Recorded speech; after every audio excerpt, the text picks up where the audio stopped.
We about to do this thing, y'all. We are live here in the studio. We are grateful for Danita Gibbs. Just keep holding on. It is the Yak, the Yolanda and Cornelia show. And guess what, y'all?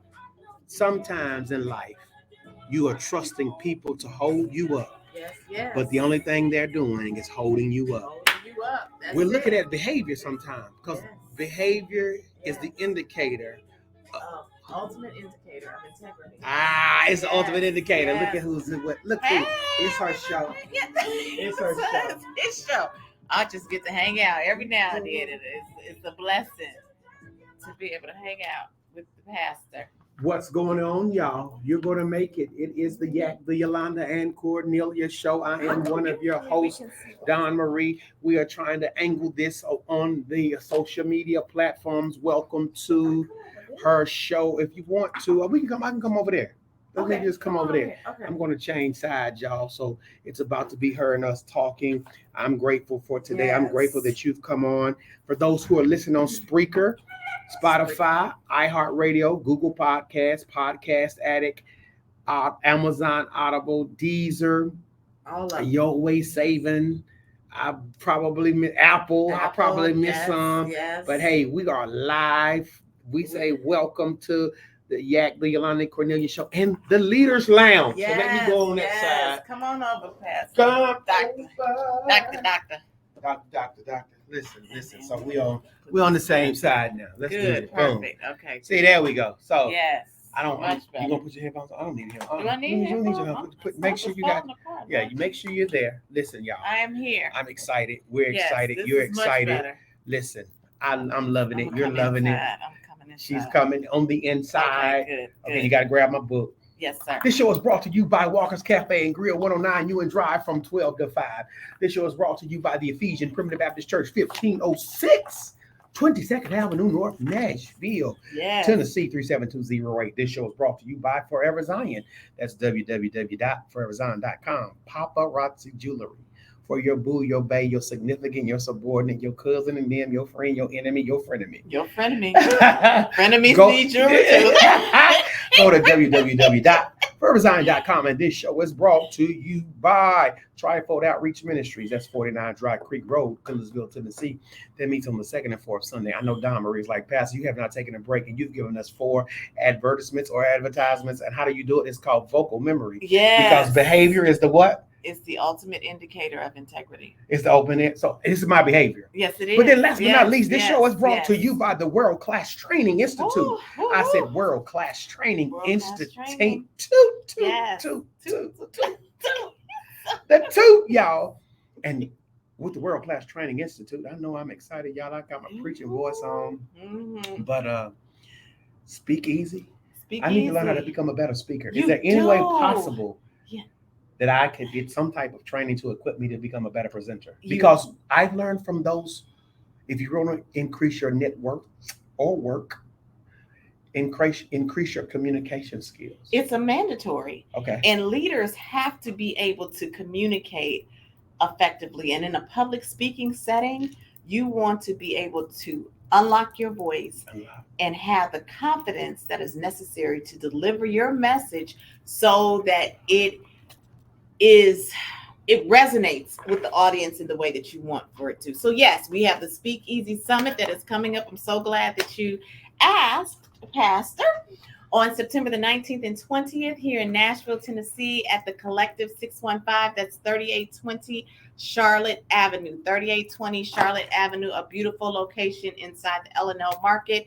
And we are going to unpack everything that you need to focus on the right framework to deliver a public speaking message that matters. The right framework. So give me the framework, lady coach. Give me the framework. Well, I'm not going to give you the framework because I want you to attend the class. And if I spent time doing that, you wouldn't attend. I'm sure you would. Okay. But yes. Okay. So those pieces are going to be. So for instance, I just did a little marketing piece this morning at in New Lenox. And so I started the little promo and I did this. I said,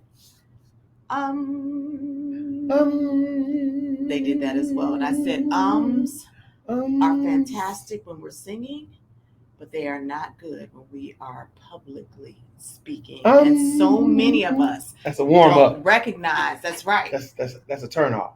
We don't recognize. And the place where I was, we were doing 60-second pitches all around. And after I spoke, Pastor, you would be surprised at how many people I need to see that. People need to see that. had the uminators going on. I said, The you have to uminators? remove the uminators.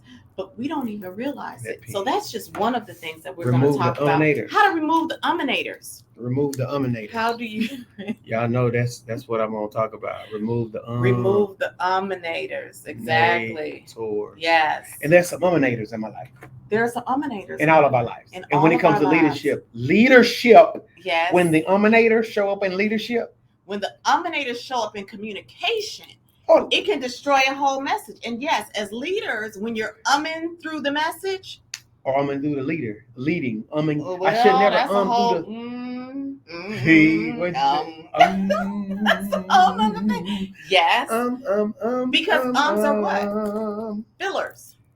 Okay. And so you're right. When you're umming through leadership or umming through your communication, essentially what you're doing is trying to find your way through your communication.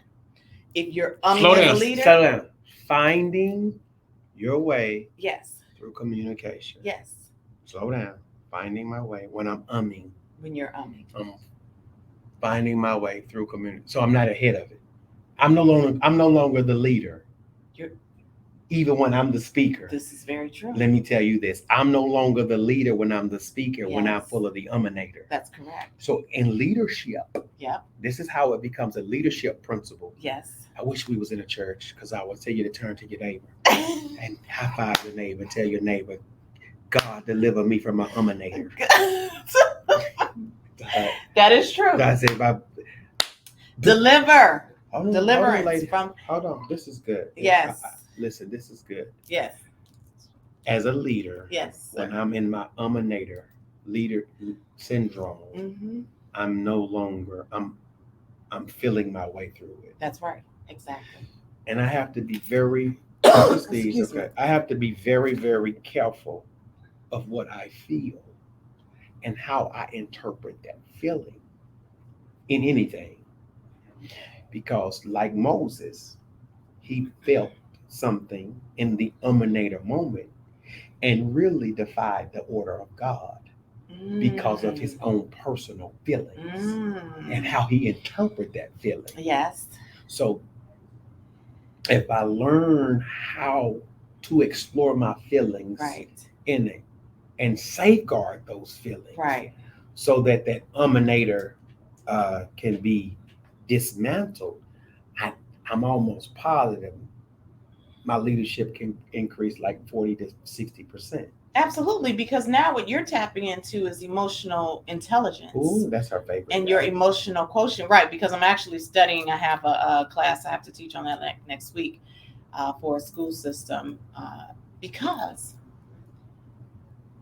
And I have actually a client also who I just got this person's Congratulations. emotional quotient score back. Okay. And it was actually very sad because, to your point, it indicated the major problems that are happening with that person's leadership. That person is not regulating well, self-regulating, socially regulating. And there are some challenges even with motivation. The motivation score was the lowest I have seen since I've been doing emotional intelligence. And all of these things have to be at play in the right way in order for a leader to be successful. So yes, when you talk about someone not feeling in the right way, and it's not that we don't have feelings, but it's how we interpret them and how we manage and move through them. And as a leader, you have to lead through others' emotions. Yes. As well as your own emotions. That's right. Yes. So Lady Dawn's quotient could be whatever, and then the leader's quotient can be higher above or baseline. Yes. And we're looking at something very catastrophic when we try to address or come to a resolution when we have emotional quotients that are, let's say, baseline. We can. That's right. Yeah. That's right. And especially when we're not aware. Okay. Because some people don't even, I mean, we're talking a language that some people may not even be aware exists. So we may be not regulating well or not even aware that when our amygdala, and I don't want to go too deep into the technical piece because I don't want to take the people. Okay.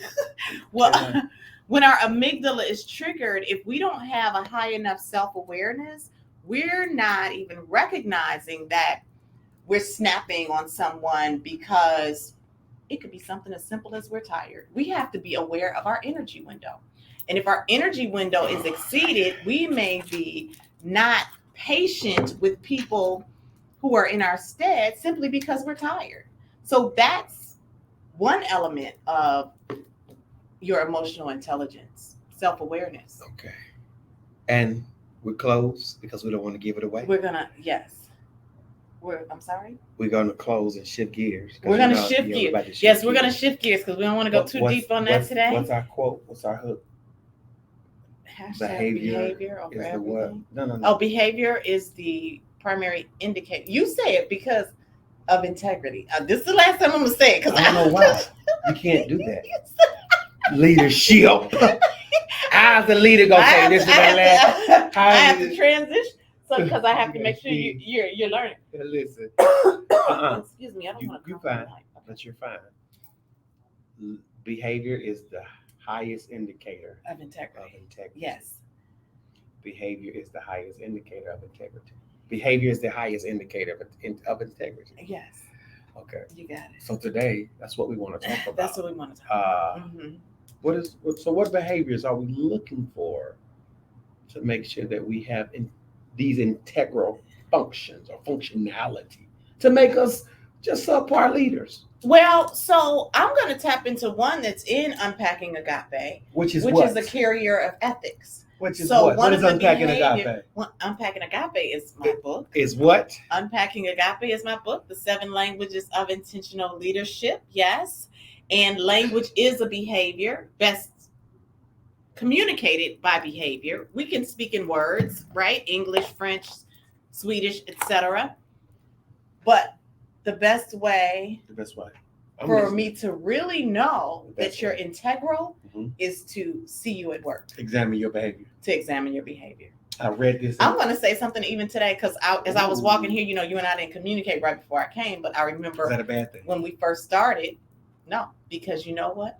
Your behavior already has shown me that if your word said you're going to be there, that's where you're going to be. Okay. And so I said, I don't have to call him. I don't have to hear what he has to say because I already know because you have demonstrated through your behavior that when you say you're going to be somewhere, that's exactly where you're going to be. And so this is what we're talking about when we say a carrier, one element of being a carrier of ethics. It's almost back to the children who get upset when their parent, father, for some, says they're going to be there and they don't show up. Mm-hmm. No integrity, or very little. Or you've exhausted your account. After so many times, you have exhausted your account. Exactly. That's good. You have exhausted your account. And your behavior, which is the highest indicator of your integrity, has failed. So now we operate in the red, which is a bad place to be in because now it's all about emotions. Emotional bank account. But it's all about your emotions. That's right. It's all about the way I feel. That's right. And sometimes I cannot feel F-E-E-L through. I can't feel my way through this. I can't F-E-E-L my way through this. Right. I can't feel my way through this. Right, because you have it F-I-L-L-E-D me up. See? That's it. Okay. Y'all, she does too much. Yes. She does too much. She says too much. You take me there, Pastor. Listen, You take me. I can't feel my way through this. Stop. As a leader. That's right. As high as your quotient is. Right. Please try not to your Right. way through it. That's correct. Right. Because I'm almost guaranteed from the biblical paradigm that we have and share, Abraham did not F-E-E-L good about sacrificing his son. Mm-hmm. He couldn't feel his way through That's it. true. Right. That's true. Yes. Moses, the great leaders, Gideon, Right. they couldn't feel their way through everything. That is true. You cannot. And when you rely on your feelings, especially when you're quotient, let me just say, can I use this term, baseline? Baseline. Yeah. Mm-hmm. You can. You may. Baseline. Yes. Because I don't want anybody to leave this podcast thinking, oh my God, I'm in the dumps or whatever. Right. But when your leadership quotient is baseline, we're going to have to level some things up in some other areas. Yes. We have to look at some other strengths. We do. We do. We have to look at some other strengths. And we have to first know and then make a decision to strengthen those areas of opportunity in our emotional quotient. And it can be done individually. But the first thing I heard somebody say yesterday, the thing that you have to have What? over everything? What's that? A made up mind. Oh my God, that's so simple but deep. So simple but deep. It is simple but deep. We have to have a made up mind. And as you know, we're always struggling with the battlefield of the mind. Not always, but often that becomes the biggest challenge. So, have exhausted my account. Yes. I got to know my energy window. Right. I got to know my taking emotions. good notes. I love how he takes notes. I mean, he takes such great notes. I Well, came in listen, and saw he had written in the book. Show him the inside of the book. Are how you wrote it. serious? Show him the inside of the book. Just flash it to the Listen, people so they can Forgive see. my penmanship. Yes, look but I at that. do take notes. I was so Listen, excited. I'm she's so like, excited. oh my God, Pastor, like, what is this? Like, I can't even read what I wrote. I know what's supposed That's to be all there. right. That meant he took some notes. That means, but I'm studying it You study. because I want everybody to understand that you need to get this book, Right. Unpacking Agape, Yes. 7 Language of Intentional You Leadership, do. because leadership is a language Leadership. and is a lifestyle. That's right. It is. We just don't lead with our lips; we lead with our life. That's right. We do. And behavior is the highest form, Indicator. the highest indicator. Integrity. That's it. Behavior is the highest indicator of integrity. Yes. I gotta remember that, child. Yes. So don't exhaust your account. Know your energy window. I remember you saying that. Mm-hmm. And I just need to make sure that I learn how to examine where I am emotionally. Right. How often should we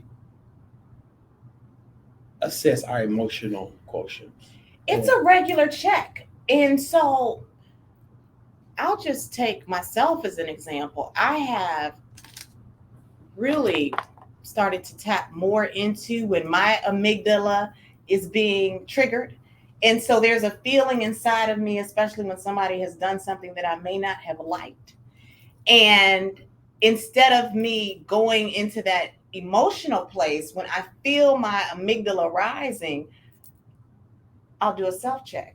Nope. Bring it back. That's difficult. Bring it back. It can. That's it can be. But it's so powerful. But it's so difficult. It's so difficult. Who taught me that? Well, who taught you what? What you're doing, where did I learn that skill? Because listen, in the culture that you and you grew up in a city.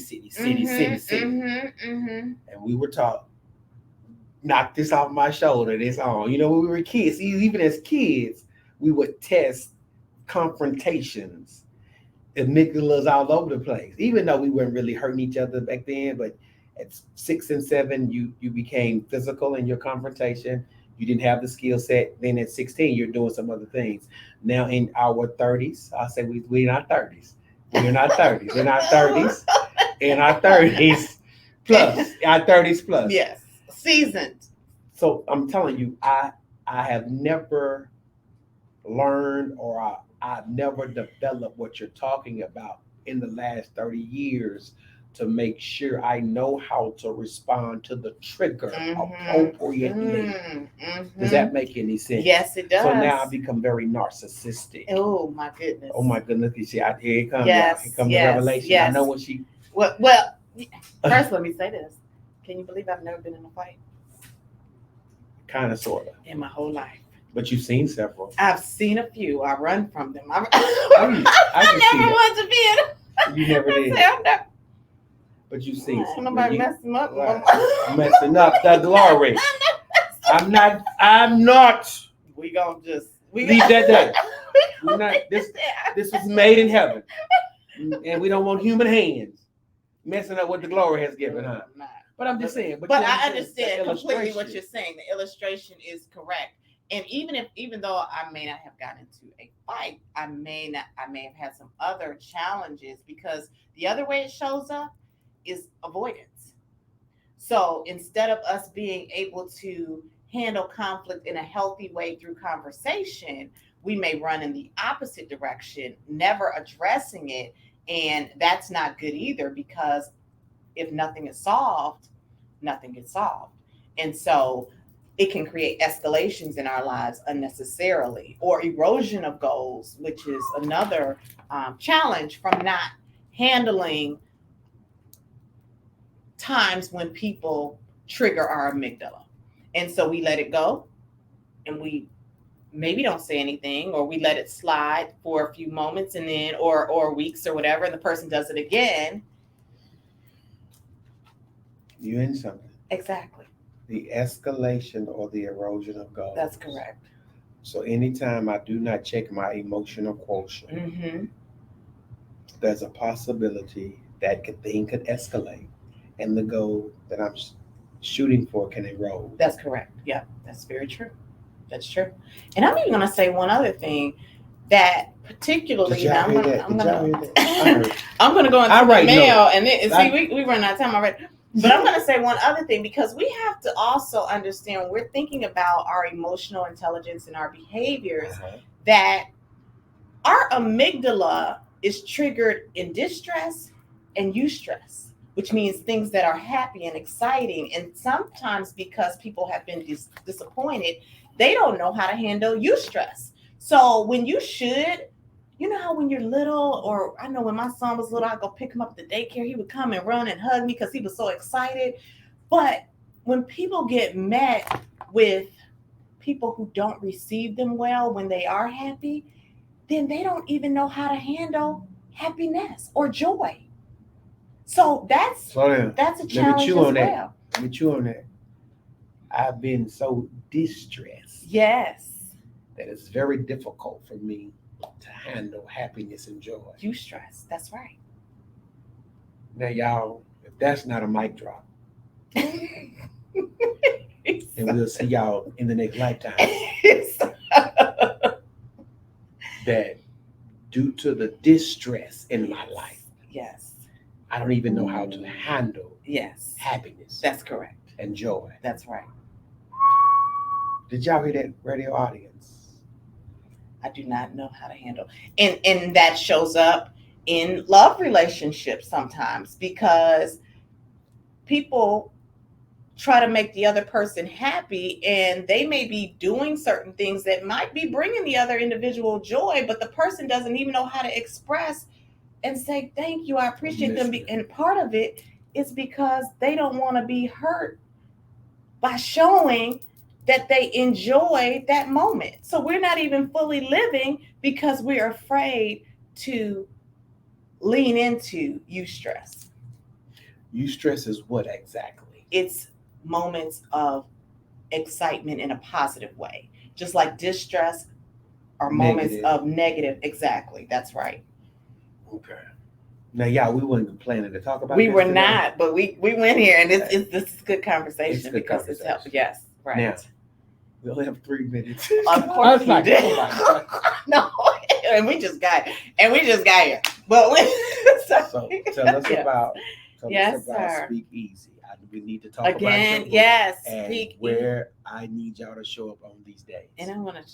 So September the 19th and 20th in Nashville, Tennessee, the Speak Easy Summit is coming to you. 1:00 to 4:00 p.m. each day. We designed it that way so that you could take care of whatever you need to take care of early in the day. Go grab some lunch. We'll have some snacks for you as well, of course.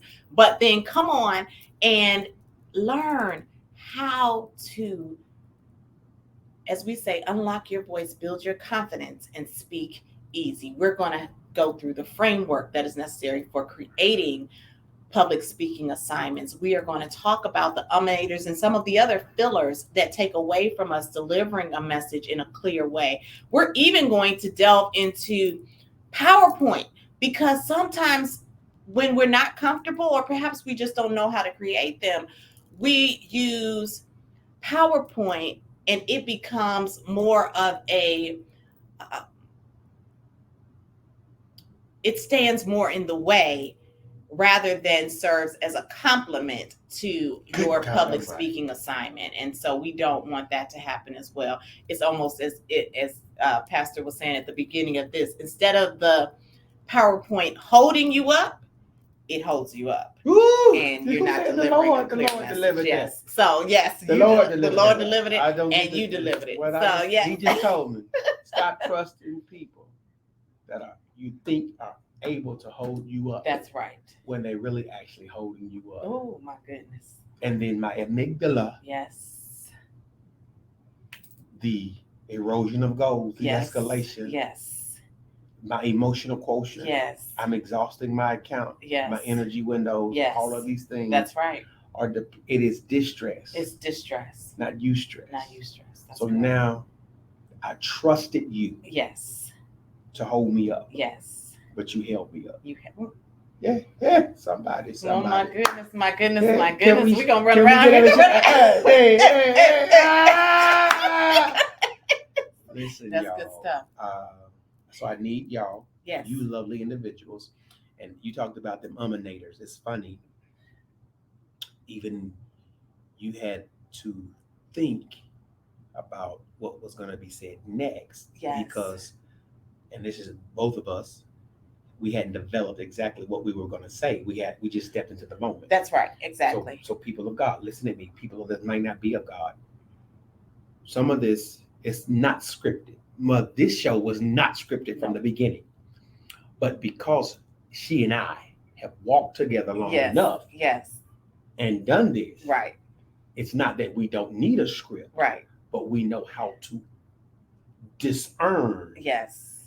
The script in our soul. That's right. Let me say it that way. Right. So that we can have a successful show. That's right. But we are the products of Speak Easy. Right. Or you're in industrial psychology and coaching and all of those things. She does presentations. For some reason, somebody let me teach their children for 16 years. So I've done a few presentations. Correct. A few. Just a few. Yes. And he blesses. Come on, Ron. Come on in here. And we're moving over. Yes. Listen, yes. We got to get out of here, y'all. Speak Easy. It's been the Yolanda and Cornelia show. Up next is the Christian Business Connection with your host, Ron Jasmine. Yes. Lady Dawn Marie Morris. Get this book. Thank you so much, Unpacking Pastor, Agape. for having me as well. Yes. We're getting off of here, Paul. Good people. We thank you. See you next time. And where will we be able to see this? Oh, you can see it on